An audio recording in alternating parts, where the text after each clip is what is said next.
Var, já, hvernig svona aðstæðingur eru Slóvenarnir? Sko þeir eru bara gríðarlega góðir, búin að vera að spila vel á síðustu stórmótum á Ólympíuleikunum, bara gríðarlega vel spila lið og taktískt góðir og eru bara með flotta mannskap.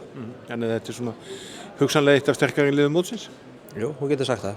Þeir eru sko bara, mér finnst þeir vera búin að vera að spila gríðarlega vel og sérstaklega núna, síðast Ólympíuleikunum voru þeir gríðarlega góðir og bara flott lið.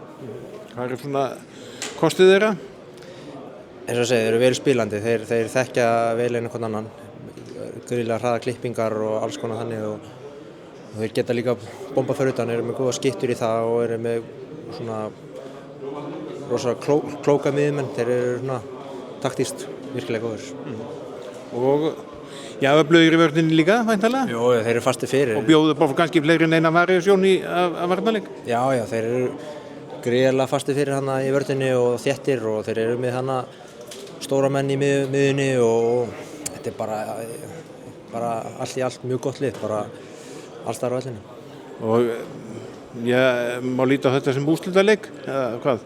Þetta er náttúrulega úrslitaleikur í riðlinum og við viljum auðvitað vinna riðlinn. Við viljum fara helst inn í mittriðil með 4 stig. Það væri gríðarlega gott, þannig að það er okkar markmið.